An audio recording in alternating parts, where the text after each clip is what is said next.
আসসালামু আলাইকুম রহমতুল্লাহি ওয়া বারাকাতুহু। নাহমাদুহু ওয়া নুসাল্লি আলা রাসূলিহিল কারীম, আম্মা বা'দ, ফাআউযু বিল্লাহি মিনাশ শাইতানির রাজীম। আলাইহা 19। সম্মানিত দিনী ভাইরা, আমরা ইতিমধ্যে ফেরেশতাদের সম্পর্কে আলোচনা শুরু করেছি। বেশ কয়েকটি পয়েন্ট নিয়ে ইতিমধ্যে আলোচনা শেষ করেছি। আজকে দুটি পয়েন্ট নিয়ে আলোচনা করব। তার মধ্যে প্রথমটি হলো কোরআন এবং সহিহ হাদিসে যে সকল ফেরেশতাদের নাম উল্লেখ করা হয়েছে তাদের সংখ্যা, এবং পাশাপাশি মানুষের সাথে যে সকল ফেরেশতাগণ সদা সঙ্গী হিসেবে দায়িত্ব পালন করেন সেই সকল ফেরেশতাদের সংখ্যা।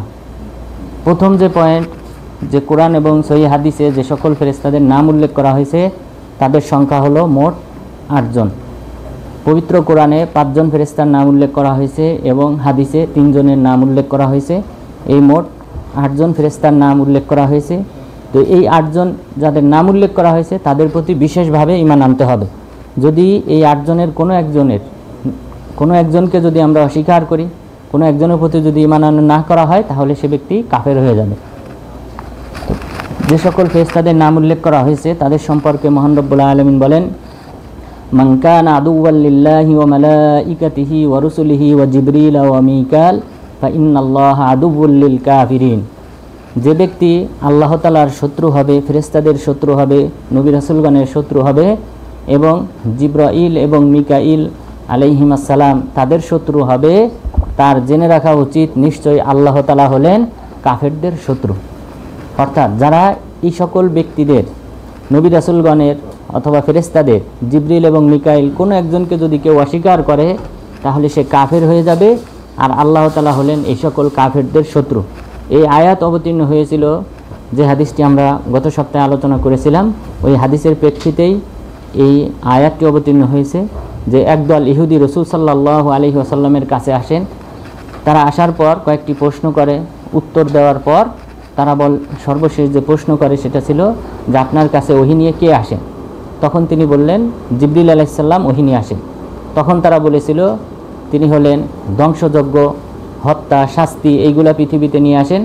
আপনি যদি ইসরাফিল এই নবীর কথা, এই ফেরেশতার কথা যদি আপনি বলতেন তাহলে আমরা আপনার প্রতি ঈমান আনয়ন করতাম। তখন তাদের বিরুদ্ধে আল্লাহ তাআলা এই আয়াত অবতীর্ণ করলেন, যে ব্যক্তি জিবরিল আলাইহিস সালামের শত্রু হবে সে ব্যক্তি কাফের এবং আল্লাহ তাআলা হলেন তাদেরও শত্রু। তো তাহলে এই আয়াতে আল্লাহ তাআলা 2 জন ফেরেশতার নাম উল্লেখ করেছেন, জিবরাইল আলাইহিস সালাম এবং মিকাইল। এখানে জিবরিলও বলা যায় হামজাকে হযফ করে, এবং মিকাইল এটা যেভাবে আছে এইভাবেই বলা হয়ে থাকে। এরপর তৃতীয় ফেরেশতা যার কথা কোরআনে উল্লেখ হয়েছে তিনি হলেন মালিক আলাইহিস সালাম। মালিক আলাইহিস সালাম তিনি হলেন জাহান্নামের যে সকল প্রহরী রয়েছেন তাদের সর্দার। মহান রব্বুল আলামিন বলেন, ওয়ানাদাউ ইয়া মালিকু লিয়াকদি আলাইনা রাব্বুক ক্বালা ইন্নাকুম মাকিসুন। যে জাহান্নামীরা কিয়ামত দিবসে এই মালিক আলাইহিস সালামকে সম্বোধন করে তারা বলবে, হে মালিক, লিয়াকদি আলাইনা রাব্বুক, আপনি আপনার রবের কাছে সুপারিশ করেন তিনি যেন আমাদের মৃত্যু দান করেন। আপনি এই সুপারিশটা আপনার রবের কাছে করেন যেন তিনি আমাদেরকে মৃত্যু দান করেন। এই জাহান্নামের যন্ত্রণা, কষ্ট এটা সহ্য করার মতো না। তখন তিনি তাদেরকে ডেকে বলবেন, ইন্নাকুম মাকিসুন, তোমরা চুপ থাকো, এখানেই তোমাদের অবস্থান, এখানেই তোমাদেরকে থাকতে হবে, এই কষ্ট সহ্য করতে হবে। তাহলে এখানে এই আয়াতে মালিক আলাইহিস সালামের নাম উল্লেখ করা হয়েছে। এরপর চতুর্থ ও পঞ্চম যে সকল ফেরেশতার নাম কোরআনে উল্লেখ হয়েছে তারা হলেন হারুত এবং মারুত। হারুত এবং মারুত আলাইহিমাস সালাম তাদের সম্পর্কে মহান রব্বুল আলামিন বলেছেন, ওয়ামা উনজিলা আলাল মালাকাইনি বিবাবিল হারুত ওয়া মারুত। যে তারা মানুষকে কুফরি বিদ্যা শিক্ষা দিত, এবং পাশাপাশি হারুত এবং মারুত আলাইহিস সালামের উপর বাবেল শহরে যে ওহী করা হয়েছিল সেটাও তারা শিক্ষা দিত। তো হারুত এবং মারুত আলাইহিস সালামকে আল্লাহ তাআলা বাবেল শহরে প্রেরণ করেছিলেন মানুষকে ফিতনায় ফেলানোর জন্য। তাদেরকে জাদুবিদ্যা শিক্ষা দিয়েছিলেন। এই 2 ফেরেশতা মানুষকে জাদুবিদ্যা শিক্ষা দিতেন। তবে তাদেরকে জানিয়ে দিতেন যে আমরা আল্লাহ তাআলার পক্ষ থেকে তোমাদের পরীক্ষা নেওয়ার জন্য এসেছি, যদি কেউ জাদুবিদ্যা শেখে সে কাফের হয়ে যাবে, সুতরাং তোমরা বিরত থাকো। এরপরেও যদি কেউ শিখতে চাইতো তখন তারা এই জাদুবিদ্যা শিক্ষা দিতেন। এটা ছিল একটা ইমানি পরীক্ষা। ফিতনা স্বরূপ আল্লাহ তাআলা এই দুইজন ফেরেশতার মাধ্যমে জাদুবিদ্যা শিক্ষা দিয়েছিলেন। তাহলে এই 5 জন ফেরেশতার নাম কোরআনে উল্লেখ হয়েছে। এরপর বাকি যে 3 জন ফেরেশতা যাদের নাম হাদিসে উল্লেখ করা হয়েছে তাদের মধ্যে একজন হলেন ইসরাফিল আলাইহিস সালাম।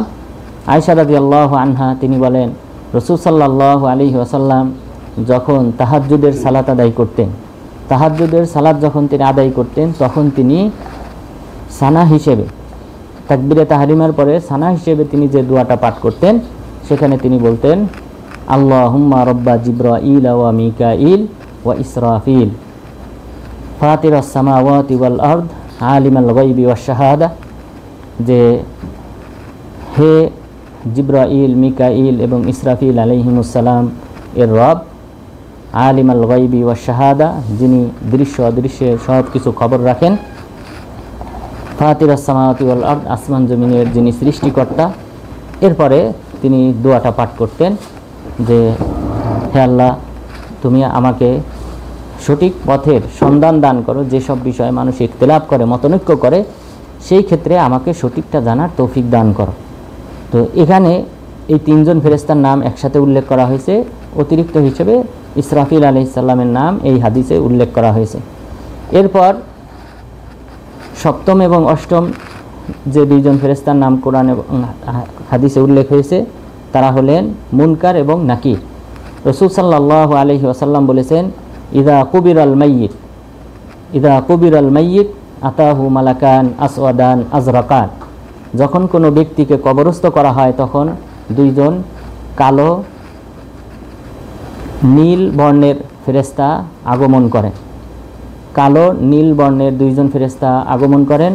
আহাদুহুমা ইউকালু লাহুল মুনকার ওয়াল আখার ইউকালু লাহুন নাকির, তাদের মধ্যে একজন হলেন মুনকার, অপরজন হলেন নাকির।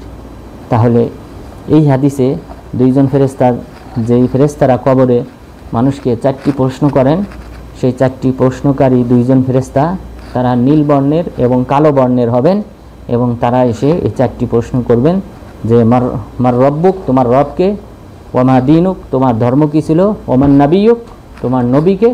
এই 3টা প্রশ্নের উত্তর দিতে পারলে তখন 4র্থ প্রশ্ন যেটা করা হয় যে তুমি কিভাবে এটা জেনেছো, এটা কিভাবে জেনেছো, তখন সে উত্তর বলে আমি কোরআন অধ্যয়ন করার মাধ্যমে জেনেছি। তাহলে এই 4টি প্রশ্ন করার জন্য যে ফেরেশতা আসেন তাদের 2 জনের নাম হলো মুনকার এবং নাকির। এই সর্বমোট 8 জন ফেরেশতার নাম কোরআন এবং সহিহ হাদিসে উল্লেখ হয়েছে। সুতরাং এই 8 জন ফেরেশতার উপর আমাদেরকে বিশেষভাবে ঈমান আনয়ন করতে হবে। এদের কোনো একজনকে যদি আমরা অস্বীকার করি তাহলে সেই ব্যক্তি কাফের হয়ে যাবে। এরপর আমাদের সঙ্গী, আমাদের সাথে সর্বদা যে সকল ফেরেশতাগণ থাকেন তাদের সংখ্যা কত?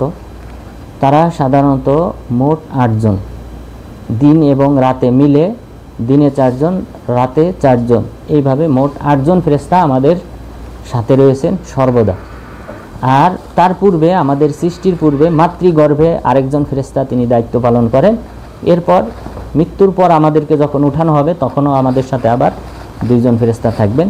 তো সব মিলিয়ে 11 জন হবে যারা আমাদের তত্ত্বাবধানে আমাদের জন্মগ্রহণ থেকে নিয়ে কবর হাসরের ময়দানে ওঠার পর্যন্ত যারা দায়িত্ব পালন করবেন ফেরেশতাগণ, তাদের সংখ্যা হবে মোট 11 জন। প্রথম জন যিনি আমাদের জন্মগ্রহণের পূর্বে তথা মাতৃগর্ভে যিনি দায়িত্ব পালন করেন তার সম্পর্কে রাসূল সাল্লাল্লাহু আলাইহি ওয়াসাল্লাম বলেছেন, ওয়াক্কালাল্লাহু বির রাহিমি মালিকা, আল্লাহ তাআলা মাতৃগর্ভে একজন ফেরেশতাকে দায়িত্ব দান করেন। সেই ফেরেশতা বলতে থাকেন, ফায়াকুল নুতফা ইয়া রব, হে আল্লাহ, ভ্রূণ আকারে এই মানুষটি রয়েছে। এরপরে পুনরায় আবার বলেন, অর্থাৎ যখন 40 দিন অতিক্রম করে তখন এই ভ্রূণ আকারে থাকে, 40 দিন পর্যন্ত ভ্রূণ হিসেবে ধরা হয়, পরের 40 দিন নুতফা হিসেবে ধরা হয়, এরপর পরের 40 দিন মুজগা অর্থাৎ রক্তপিণ্ড এবং মাংসপিণ্ড, এইভাবে 40, 3, 40, 120 দিন পর্যন্ত এই ফেরেশতা এইভাবে আহ্বান করতে থাকেন, হে আল্লাহ, এই পরিস্থিতিতে উত্তীর্ণ হয়েছে। এরপর আল্লাহ তাআলা ওই ফেরেশতাকে দায়িত্ব দান করেন বিকাতবি রিজকিহি ওয়া আজালিহি, যে সে কি ভক্ষণ করবে, কি রিজিক ভক্ষণ করবে এই পৃথিবীতে আসার পর, সেটা আল্লাহ তাআলা লিপিবদ্ধ করার নির্দেশ দেন। এটা হলো নবায়ন করা, অর্থাৎ আসমান জমিন সৃষ্টির 50,000 বছর পূর্বে আল্লাহ তাআলা তাকদীর নির্ধারণ করে রেখেছেন, এটা লাউহে মাহফুজে রয়েছে। কিন্তু এখন যেটা লিপিবদ্ধ করা হচ্ছে, নবায়ন করা হচ্ছে, এটা ফেরেশতাদের হাতে। ফেরেশতাদের হাতে যে কিতাবটা থাকবে, লিপিবদ্ধ কিতাব, সেই কিতাবে এটা লিপিবদ্ধ করা হয়। এটা লাউহে মাহফুজে যেটা রয়েছে সেটা না, এটা নবায়ন করা হয় ভূমিষ্ঠ হওয়ার পূর্বে। হ্যাঁ, এরপরে তাহলে বিকাতবি রিজকিহি, এরপর দ্বিতীয় পয়েন্টে লিপিবদ্ধ করা হয় ও আজালিহি, সে কতদিন জীবিত থাকবে পৃথিবীতে সেটা লিপিবদ্ধ করা হয়। এরপর আও শাকিয়ুন আও সাঈদ, সে কি পৃথিবীতে তথা সে কি জান্নাতি হবে নাকি দুর্ভাগা জাহান্নামী হবে, এই বিষয়টাও লিপিবদ্ধ করা হয়। তাহলে এই 4টি বিষয় লিপিবদ্ধ করা হয় 120 দিন অতিক্রম করার পর। তো সেই দৃষ্টিকোণ থেকে কোনো ব্যক্তি যদি, কোনো ভ্রূণও যদি মারা যায় 120 দিন অতিক্রম করার পর মাতৃগর্ভে মৃত ভূমিষ্ঠ হয়, তাহলে তার জানাজার সালাত আদায় করতে হবে, যেহেতু তার মধ্যে রূহ ওই সময় ফুঁকিয়ে দেওয়া হয়। 120 দিন অতিক্রম করলে রূহ ফুঁকিয়ে দেওয়া হয়, তো সুতরাং এরপরে তার জানাজা হবে। কিন্তু এর আগে যদি মৃত হিসেবে এই ভ্রূণটা বের হয়ে যায়, তাহলে সেটার জানাজা দিতে হবে না, এটা শুধুমাত্র কবরস্থ করতে হবে, অর্থাৎ জানাজা নেই, শুধুমাত্র মাটিতে দাফন করতে হবে যেন দুর্গন্ধ না ছড়ায়। এটাকে সৃষ্টি হিসেবে ধরা হবে না, অপূর্ণ সৃষ্টি হিসেবে ধরতে হবে, যেহেতু 120 দিন। এরপর তাহলে এই হাদিসে আমরা জানলাম যে আল্লাহ তাআলা মাতৃগর্ভে একজন ফেরেশতাকে দায়িত্ব দান করেন। এরপর দ্বিতীয়ত যে সকল ফেরেশতা আমাদের ক্ষেত্রে দায়িত্ব পালন করেন তারা হলেন হাফাজা, অর্থাৎ মানুষকে হেফাজত করার জন্য বিভিন্ন বালা মুসিবত বিপদ আপদ ইত্যাদি থেকে হেফাজত করার জন্য আল্লাহ তাআলা 2 জন ফেরেশতাকে দায়িত্ব দিয়ে রেখেছেন। অর্থাৎ 2 জন বলতে 4 জন ফেরেশতা, 2 জন দিনে ডিউটি পালন করেন, 2 জন রাতে ডিউটি পালন করেন, একজন সামনে থেকে আরেকজন পিছনে থেকে। এইভাবে মোট 2 জন ফেরেশতা সর্বদা এই মানুষটাকে পাহারা দান করেন। তাহলে 2 জন, দিনে 2 জন ফেরেশতা, রাতে 2 জন ফেরেশতা, অর্থাৎ ফেরেশতা চেঞ্জ হয়। এমন না যে সর্বদা এই 2 জন ফেরেশতাই তার সাথে রয়েছে, বরং ডিউটি তাদের চেঞ্জ হয়। তো এই সকল ফেরেশতারা যে রয়েছেন যে আমাদের হেফাজত করার দায়িত্বে, এই সম্পর্কে মহান রব্বুল আলামিন বলেছেন আন-নাজমু সাকিব ইন কুল্লু নাফসিন লাম্মা আলাইহা হাফিজ, নিশ্চয়ই প্রতিটি মানুষেরই হেফাজতকারী রয়েছে, প্রত্যেকটা মানুষেরই, প্রত্যেকটা আত্মাকে হেফাজতকারী ফেরেশতা রয়েছেন। এরপর মহান রব্বুল আলামিন আরও বেশ কয়েকটি আয়াতে এই হেফাজতকারী ফেরেশতাদের সম্পর্কে বলেছেন ওয়ায়ুরসিলু আলাইকুম হাফাজাতান, আল্লাহ তাআলা তোমাদের উপর হেফাজতকারী ফেরেশতাকে প্রেরণ করেন। এরপরে মহান রব্বুল আলামিন আরও বলেছেন লাহু মুআক্কিবাতুম মিন বাইনি ইয়াদাইহি ওয়া মিন খালফি, লাহু মুআক্কিবাতুম মিন বাইনি ইয়াদাইহি ওয়া মিন খালফি, প্রতিটা মানুষের সামনে এবং পিছন থেকে হেফাজতকারী ফেরেশতা রয়েছেন, তারা আল্লাহ তাআলার নির্দেশে তাকে প্রোটেক্ট দান করেন, তাকে হেফাজত করেন। তাহলে সামনে একজন পিছনে একজন, এই 2 জন ফেরেশতা সর্বদা এই ব্যক্তিকে হেফাজতে নিয়োজিত থাকেন।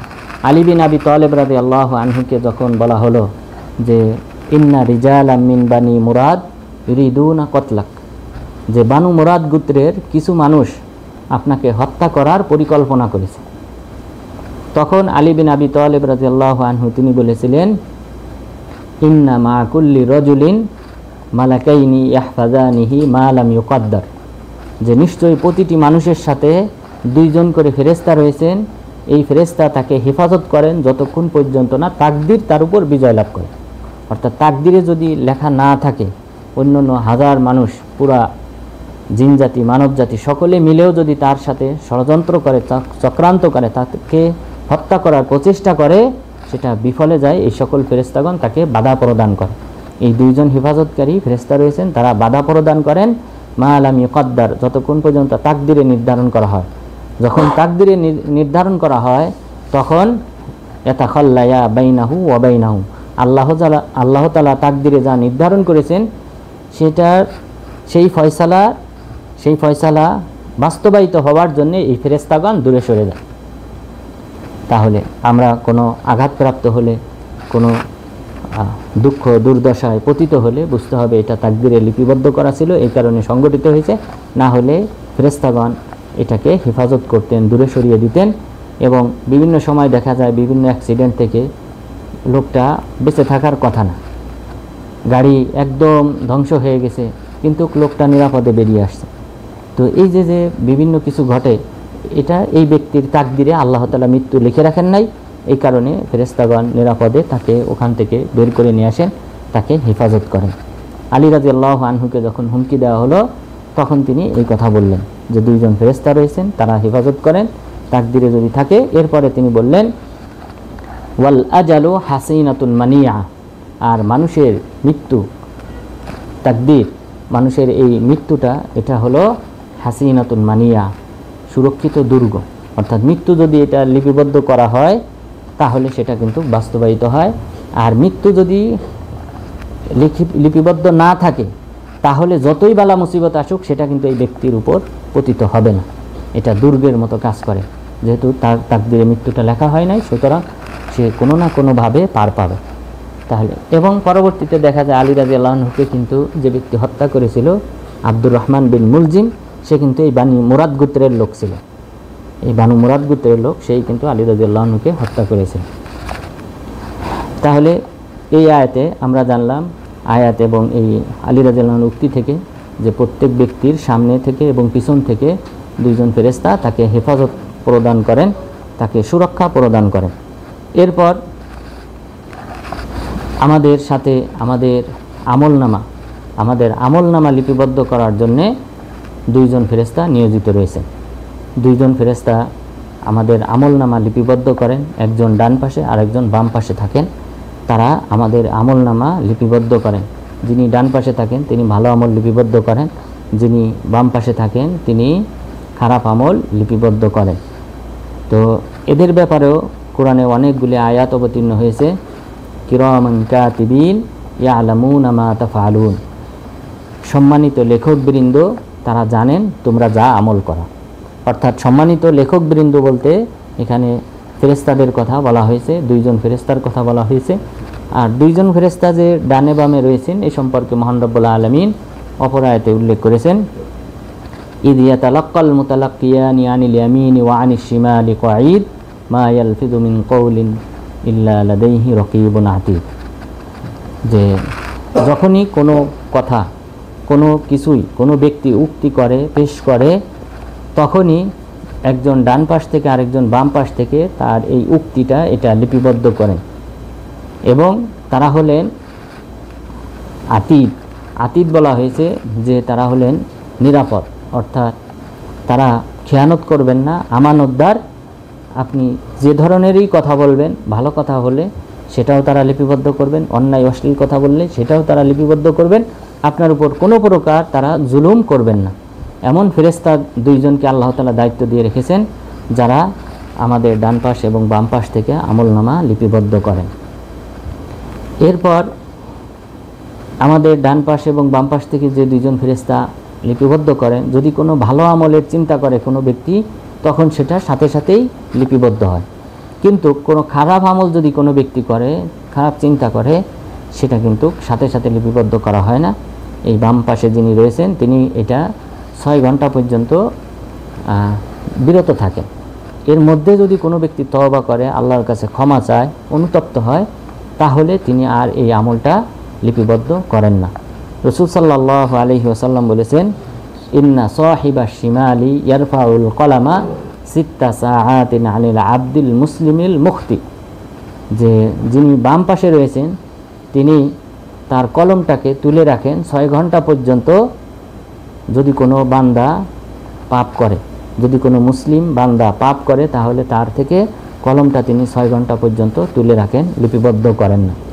ফা ইন্নাদিমা ওয়াস্তাগফারাল্লাহ আলকাহা, যদি ওই বান্দা, ওই অপরাধকারী বান্দা তিনি যদি লাঞ্ছিত হন এবং তিনি যদি নিজেকে অপরাধী মনে করেন এবং আল্লাহর কাছে ক্ষমা প্রার্থনা করেন, তাহলে তিনি এটা আর লিপিবদ্ধ করেন না। আর যদি তিনি নিজেকে অপরাধী মনে না করেন, ক্ষমা প্রার্থনা না করেন, তাহলে একটি পাপ হিসেবে লিপিবদ্ধ করা হয়। আর যিনি ডান পাশে রয়েছেন তিনি 10 গুণ সওয়াব লিপিবদ্ধ করেন। একটা ভালো আমলের চিন্তা করলে সেটা সাথে সাথে লিপিবদ্ধ করেন এবং সেটা সাধারণত 10 গুণ লিপিবদ্ধ করা হয়। মান জাআ বিল হাসানাতি ফালাহু আশরু আমসালিহা, যে ব্যক্তি একটা ভালো আমল করবে তাকে 10 গুণ সওয়াব দান করা হবে।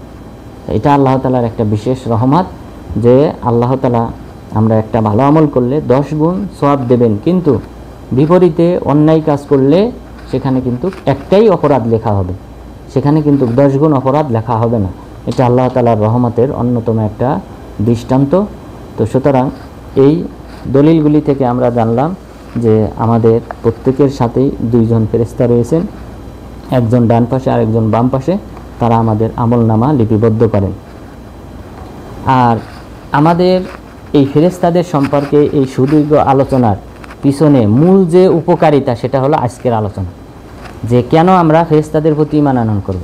ফেরেশতাদের প্রতি ঈমান আনয়ন করা ঈমানের একটা রোকন হিসেবে আমাদেরকে কেন বলা হয়েছে, কেন বলা হয়েছে ফেরেশতাদের প্রতি ঈমান আনয়ন করতে হবে, তার পিছনে মূল কারণ হলো আজকের এই দ্বিতীয় পয়েন্টের আলোচনা, যে ফেরেশতারা আমাদের সাথে রয়েছেন, তারা আমাদের প্রতিটি কথা লিপিবদ্ধ করেন।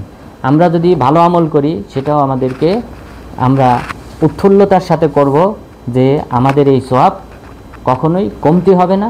ফেরেশতারা এটা লিপিবদ্ধ করে রাখতেছেন, কিয়ামত দিবসে আমাদেরকে পরিপূর্ণরূপে আমাদের এই সওয়াবটা আল্লাহ তাআলা বুঝিয়ে দেবেন। আবার যদি আমরা অপরাধ করি তাহলে আমরা কিন্তু এই পাপের শাস্তির সম্মুখীন হব, এবং এই ফেরেশতাগণ যারা আমাদের লিপিবদ্ধ করতেছেন তারা কিন্তু আমাদের বিপক্ষে সাক্ষ্যদাতা হিসেবে কাজ করবেন, এবং আমাদের যে লিপিবদ্ধ যে দপ্তর রয়েছে এই দপ্তরগুলিও আমাদের বিপক্ষে সাক্ষ্য প্রদানকারী হবে। তো সুতরাং ফেরেশতাদের প্রতি ঈমান আনয়ন করার উপকারিতা হলো এটা, যে আমরা যদি কোনো অপরাধ করি তাহলে অবশ্যই আমাদেরকে কয়েকবার ভেবে অপরাধে জড়াতে হবে, কারণ আমাদের প্রত্যেকের সাথে ফেরেশতাগণ রয়েছেন, সদা তারা প্রস্তুত রয়েছেন, তাদের আমাদের এই কৃতকর্মগুলি তারা লিপিবদ্ধ করেন। সুতরাং এই কথা আমাদের সর্বদা মনে রাখতে হবে, সর্বদাই আমাদের মনে রাখতে হবে যে ফেরেশতাদের প্রতি ঈমান আনয়ন করা আমাদের ঈমানের 6টি রুকনের দ্বিতীয় রুকন হিসেবে উল্লেখ করা হয়েছে। তার পিছনে মূল কারণ হলো যে এই ফেরেশতাগণ সদা সর্বদা আমাদের তদারকি করেন, আমরা কোথায় কি করি, কোথায় যাই, সেখানে তারাও আমাদের সাথে থাকে। তারা আমাদের প্রতিটি কথা, উঠা বসা, চলাফেরা সব কিছু তারা লিপিবদ্ধ করেন।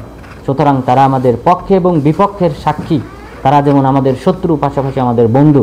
অর্থাৎ আমাদেরকে এই ধ্যান ধারণা রাখতে হবে যে ফেরেশতাগণ কিন্তু কিয়ামত দিবসে আমাদের বিপক্ষে সাক্ষ্য প্রদান করবে, এবং তাদের রেজিস্টার খাতা কিন্তু আমাদের বিপক্ষে সাক্ষ্য প্রদান করবে।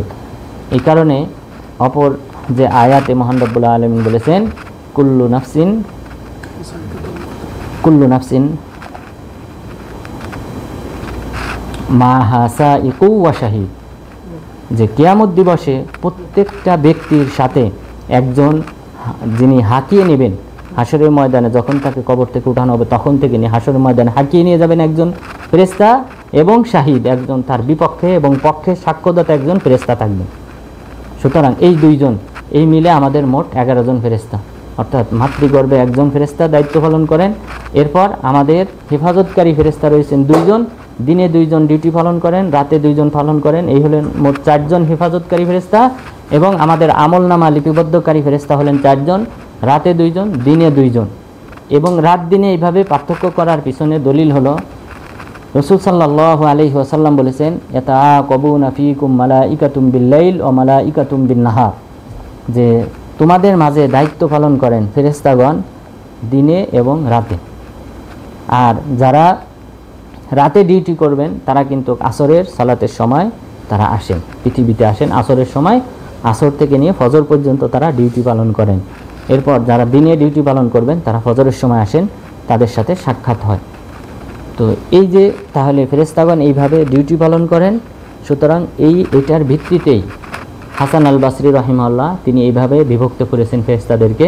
পাশাপাশি ইবনু কাসির রাহিমাহুল্লাহ, ইবনু হাজার আল আসকালাইন রাহিমাহুল্লাহ তারা এইভাবেই বিভক্ত করেছেন যে 2 জন ফেরেশতা দিনে আমল নামা লিপিবদ্ধ করেন, আবার রাতে 2 জন ফেরেশতা আমল নামা লিপিবদ্ধ করেন, আর হেফাজতকারী ফেরেশতাও দিনে 2 জন ডিউটি পালন করেন, রাতে 2 জন ডিউটি পালন করেন। এই হলো 8 জন, মায়ের গর্ভে 1 জন। আর কিয়ামত দিবসে আমাদেরকে যখন উত্তোলন করা হবে হাসরের মাঠে, তখন একজন হাঁকিয়ে নিয়ে যাবেন, যেখানে হাসরের ময়দান হবে সেখানে আরেকজন থাকবেন আমাদের পক্ষে বিপক্ষের সাক্ষী হিসেবে, এক ফেরেশতা থাকবেন। তো এই মোট 11 জন ফেরেশতা আমাদের তদারকি করেন আমাদের জন্ম থেকে নিয়ে মৃত্যু পর্যন্ত, এমনকি হাসরের ময়দানে ওঠা পর্যন্ত। এই মোট 11 জন ফেরেশতা আমাদের পক্ষে এবং বিপক্ষে দায়িত্ব পালন করেন। সুতরাং ফেরেশতাদের প্রতি ঈমান আনয়ন করার উপকারিতা হলো এই পয়েন্টটি, যে তারা আমাদের সাথে সর্বদা রয়েছেন। সুতরাং ভালো মন্দ যে আমলই করি না কেন অবশ্যই আমাদেরকে চিন্তা ভাবনা করে করতে হবে। ভালো আমল করলে আমরা নিশ্চিত থাকবো যে এটার প্রতিদান আমরা পাবো, আবার খারাপ আমল করলে অবশ্যই আমাদেরকে চিন্তা ভাবনা করতে হবে যে আমাদের বিপক্ষে সাক্ষী ফেরেশতাগণ রয়েছেন, তাদের লিপিবদ্ধ রেজিস্টার খাতাও রয়েছে। এই কারণে ইব্রাহিম বিন আদহাম এই ব্যক্তিটা যদিও সুফিবাদে বিশ্বাসী ছিল, কিন্তু তবুও যদি কেউ ভালো কথা বলে আমরা অবশ্যই সেটা গ্রহণ করব। ইব্রাহিম বিন আদহামের কাছে এক ব্যক্তি আসলো। আসার পর তিনি বললেন যে আমি অনেক পাপে জড়িত, আমি পাপ ছাড়তে পারি না, তা আমাকে কিছু ওসিয়ত করেন যেন আমি পাপগুলি বর্জন করতে পারি। তখন তিনি ওসিয়ত করলেন, 5টি উপদেশ দিলেন যে আমি তোমাকে 5টি পরামর্শ দেব, এই 5টি পরামর্শ যদি তুমি পালন করতে পারো অথবা এই 5টি থেকে যদি তুমি মুক্তি পাও তাহলে তুমি অন্যায় কাজে জড়াতে পারো, কোনো সমস্যা নেই। তখন তিনি বললেন ঠিক আছে, আমাকে এই 5টি উপদেশ বলেন। তখন তিনি প্রথমে বললেন যে ইদা আরাদতা আন তা'সিয়াল্লাহ ফালা তা'কুল মিন রিজকি, যদি তুমি অন্যায় কাজ করতে চাও তাহলে আল্লাহ তাআলার দেওয়া রিজিক ভক্ষণ করবে না। এই যে আসমান থেকে আল্লাহ তাআলা বৃষ্টি বর্ষণ করেন, এখান থেকে ফসল ফলমূল ইত্যাদি উৎপাদিত হয়, সেই ফসল ভক্ষণ করবে এবং পাশাপাশি আল্লাহ তাআলার নাফরমানি হবে, এটা চলবে না। তুমি আল্লাহ তাআলার রিজিক ভক্ষণ করবে না, তুমি পাপ করো, কোনো আপত্তি নেই। তখন সে বলল যে না, এটা তো সম্ভব না, সব কিছুই তো আল্লাহ তাআলার দেওয়া রিজিক, সুতরাং এটা কোনো ক্রমেই সম্ভব না। তখন তিনি বললেন আল্লাহর রিজিক ভক্ষণ যদি করতেই হয় তাহলে আল্লাহ তাআলার ইবাদত করতে হবে, অন্যায় কাজে জড়ানো যাবে না। এরপরে বললেন তাহলে দ্বিতীয় উপদেশটা কি? তখন তিনি দ্বিতীয় উপদেশে বললেন ইদা আরাদতা আন তা'সিয়াল্লাহ ফাখরুজ মিন আরদি, যদি তুমি অন্যায় কাজ করতে চাও তাহলে আল্লাহর জমিন থেকে বেরিয়ে গিয়ে অন্য কোথাও গিয়ে তুমি অন্যায় কাজ করো। তখন সে বলল এটা তো আরও কঠিন, যে সবই তো আসমান জমিন সব কিছুই তো আল্লাহ তাআলা সৃষ্টি করেছেন, তাহলে আসমান আল্লাহর জমিন থেকে আমি কিভাবে বেরিয়ে যাব? তখন বললেন যেহেতু তুমি আল্লাহর জমিন থেকে বেরিয়ে হতে পারবে না, সুতরাং তুমি অন্যায় কাজে জড়াতে পারবে না। তখন বললেন তৃতীয় উপদেশ উল্লেখ করেন। তখন তিনি তৃতীয় পরামর্শ দিলেন, তৃতীয় উপদেশ দিলেন যে তুমি যদি আল্লাহ তাআলার সাথে অন্যায় অশ্লীল কাজ বা নাফরমানিতে তুমি যদি যুক্ত হতে চাও তাহলে তুমি ফাবাহাস আন মাকানিন আমিনিন লা ইয়ারাকাল্লাহ, তুমি এমন একটা স্থান চয়ন করো নিরাপদময় যেখানে আল্লাহ তাআলা তোমাকে দেখবে না। তখন সে বলল যে এটাও তো সম্ভব না, আল্লাহ তাআলা সব কিছুই তো দেখেন, কোথায় কি হয়। আল্লাহ তাআলা 7 আসমানের উপর থেকে রাতের আধারে কালো পাথরের উপর কালো পিপিলিকা যদি হেঁটে যায়, সেই ক্ষুদ্র পিপিলিকাকেও আল্লাহ তাআলা দেখেন, তো সুতরাং এটাও মানা সম্ভব না। তখন তিনি বললেন এটা যদি মানা সম্ভব না হয় তাহলে আল্লাহ তাআলার নাফরমানিও করা যাবে না। তখন তিনি বললেন চতুর্থ পরামর্শ দেন। তখন তিনি চতুর্থ উপদেশ দিলেন যে ফাইদা জাআকা মালাকুল মাউত ফাকুল্লাহু আখিরনি ইলা আন আতুবা তাওবাতান নাসুহা, যে যখন তোমার কাছে মালাকুল মাউত আসবে তখন তুমি তাকে বলো যে আমাকে কিছু অবকাশ দেন, আমি যেন তওবা করতে পারি, তওবা করার আমাকে সুযোগ দেন, এই কথা তুমি মালাকুল মাউতকে বলবে। তখন সে বলল যে মালাকুল মাউত তো আমার এই পরামর্শ মানবে না, মালাকুল মাউত তো সে তার কাজ আত্মা কবজ করা, সে তো আত্মা কবজ করেই ফেলবে, সে তো আমাকে সুযোগ দেবে না। তখন তিনি বললেন মালাকুল মাউত যদি সুযোগ না দেয় তওবা করার, তাহলে অবশ্যই পাপ কাজে জড়ানো যাবে না। তখন তিনি বললেন পঞ্চম পরামর্শ দেন। তখন তিনি পঞ্চম পরামর্শ হিসেবে উল্লেখ করলেন ফাইদা জাআকা যাবানিয়া লিতাখুযাকা ইলান নার ফালা তাযহাব মাআহুম, যখন জাহান্নামে নিয়ে যাওয়ার জন্য যে সকল পাহারাদার ফেরেশতা রয়েছেন তারা যখন তোমার কাছে আসবে তুমি এই ফেরেশতাদের সাথে যাবে না। তখন তিনি বললেন যে এই সকল ফেরেশতারা তো শক্তিধর, মহাশক্তিধর, তারা তো আমার কথা শুনবে না, তারা তো আমাকে জোর করে জাহান্নামে নিক্ষেপ করবে। তখন তিনি বললেন যদি তাদেরকে তুমি প্রতিহত করতে সক্ষম না হও তাহলে তুমি অবশ্যই অন্যায় কাজ থেকে বিরত থাকবে। তখন তিনি বললেন যে আমি আপনার পরামর্শগুলো শুনলাম এবং এরপর তিনি তওবা করলেন। তাহলে এই যে ফেরেশতা কেন্দ্রিক আলোচনা, তো এই ফেরেশতাদের প্রতি ঈমান করার এটাই হলো উপকারিতা, যে আমরা সদা সর্বদা মনে রাখব যে আল্লাহ তাআলা তো রয়েছেন, পাশাপাশি আমাদের পক্ষে এবং বিপক্ষে সাক্ষী হবেন এই সকল ফেরেশতাগণ। তারা আমাদের আমলনামা সম্পর্কে জানেন, কিরামান কাতিবিন ইয়ালামুনা মা তাফআলুন, তোমরা যে সকল আমল করো সে সকল আমল সম্পর্কে এই সকল ফেরেশতাগণ অবহিত রয়েছেন, তারাই আমাদের বিপক্ষে সাক্ষ্য প্রদান করবেন। সুতরাং আমাদেরকে অন্যায় অশ্লীল কাজ অবশ্যই পরিহার করতে হবে, বর্জন করতে হবে, কেননা ফেরেশতাগণ এগুলি দেখেন এবং ফেরেশতাগণ লিপিবদ্ধ করে রাখেন। তাদের এই দফতরও আমাদের কিয়ামত দিবসে আমাদের বিপক্ষে মিজানের পাল্লায় ওজন করা হবে, এই অন্যায় কাজকে এটাকেও ওজন করা হবে। তো সুতরাং আল্লাহ তাআলা যেন আমাদেরকে ফেরেশতাদের প্রতি ঈমান আনয়ন করার মাধ্যমে এই সকল অন্যায় অশ্লীল ফাহিশি কাজ বর্জন করার তৌফিক দান করেন। আমিন। ওয়া সাল্লাল্লাহু আলা নবিয়িনা মুহাম্মদ ওয়া আলা আলিহি ওয়া সাহবিহি আজমাইন।